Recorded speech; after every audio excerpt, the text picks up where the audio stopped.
So, just give a presentation that went really well, and I'm super excited and honored that I had an opportunity to present to these ladies. I'm just getting in my car. It ended like 30 minutes ago. I was talking to so many different amazing women. And this really brought up an interesting duality for me that I've struggled with in my work, and I'm sure I'm going to continue struggling with, but I wanted to share because I think there's so many of us, especially founders of color, that struggle with this. So working on this presentation is around social enterprises and explaining what social enterprises are. I naturally, or maybe not so naturally, but I naturally started with the academic definition. That is, a social enterprise is an organization that applies commercial strategies to maximize improvements in financial, social, and environmental well-being. And this can include maximizing social impact alongside profits for external shareholders. So this is a Wikipedia definition. An A1 source, of course. But usually you'll see definitions that trend around this. Utilizing business as a means of creating systemic change. Building problem solving to some of the world's largest challenges into your financial and your business and success models, right? But the definition that was here, this focus, it clicked for me how Eurocentric that definition is. It clicked for me how capitalistic, in terms of being capitalistic driven, it is, and how masculine. And in this book I'm reading, I realized that we thirst for this quest of legitimacy and validation. And in doing so, we usually turn to these definitions, to academic definitions and models and frameworks for that validation. But in doing so, we lose out on the essence of a social enterprise, because social enterprises are messy. They are working to change some of the world's largest atrocities. There's nothing clean or neat about that. It's addressing challenges, particularly to those in marginalized communities. And the whole point is that when you're marginalized, you're not mainstream. So who has a right to tell you, in doing the work for marginalized communities, oh, you're a social enterprise, you're not? Who has a right to create that hierarchy of legitimacy? Who has a right to dismiss that messiness and that vagueness? And it's this reality that I think leads to so many people of color crowded out of the social enterprise space, which is shocking to me, because you have Black and Latino, Hispanic, South Asian founders, businesses that have been doing this for so long out of goodwill and survival, that are dismissed because they don't fit into this neat box. So I had someone who approached me afterwards, and I could tell from the tone this was going to be an interesting conversation.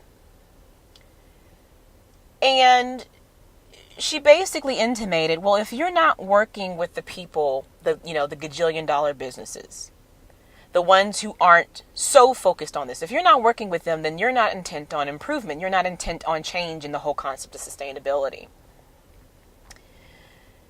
And I summarily disagree with that for a few different reasons, but it's something that I have always struggled with, because when I started this work, I absolutely started with CSR initiatives. And there are some CSR initiatives I still work with. It's something that I'm always looking at. What I was finding, though, and many of you have pointed this out, you'd have CSR initiatives where they're dumping and propagating babies who can't breathe, whose brain cells are killed, who are growing extra thumbs and arms, but they're giving grants. They buy your baseball t-shirts. So it nets out, right? Not really. Of course, but that was the thought. And so I've definitely moved away from those to working with organizations who truly build in to their success model upliftment of the community. And I struggle with that because I definitely want to be inclusive. However, I'm moving and evolving into this space of saying I am creating places and spaces and solutions for the people that society has made to feel are on the fringe. for the marginalized. And that means that to create these places and spaces and solutions for people who look like me, it may not work. It likely ain't gonna work for people who look like you. For people who prioritize or have the privilege of prioritizing slow improvement, because they're not in these environments, in these neighborhoods that are being dumped on. They're not in these environments and neighborhoods that are being dismissed and heavily incarcerated. And so you don't have to have the urgency that I have to have seeing what I've seen. And it's difficult. But I share because there's a certain amount of rocking the boat that we have to do. And we can't let people shift us under the guise of inclusivity. What she was talking about is not inclusivity. Because if inclusivity was a priority, we wouldn't even be having this conversation. Right? But we don't. And so I'm all for improvement and moving things, and I'm continuing to understand where it is that I'm on that spectrum. And many of you that I work with are also on that. And you are going to rock the boat, and you are going to piss some people off, and you are going to have them present you as you being the problem and moving away from the problems themselves, which is really ironic. And in doing so, I think we just need to center on ourselves. We need to center on the challenges. We need to center on our story and what we know to be true. We need to center on fundamentally what it is that we're trying to achieve. My goal is not to placate this woman, despite what she may or may not believe. My goal is to be out there for the me's.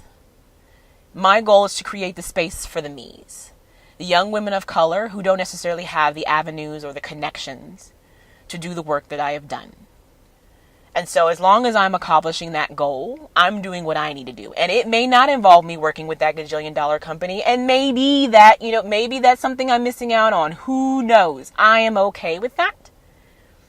And I'm continuing to become more and more okay with it with coming days. And so thinking of all you guys out there rocking the boat, wanted to share about my own rocking the boat experience. And, hope you guys are rocking out this Wednesday. I'll be posting that presentation, What is a Social Enterprise?, where I dismiss with this idea that it has to be something definitional from an academic sense, and really talk about more of the essence of a social enterprise and ways to become a social enterprise here on the YouTube channel. And you'll have audio, and I'll also post up the slides on my blog. And that's going to be it for me. You guys, I hope you have a good Wednesday.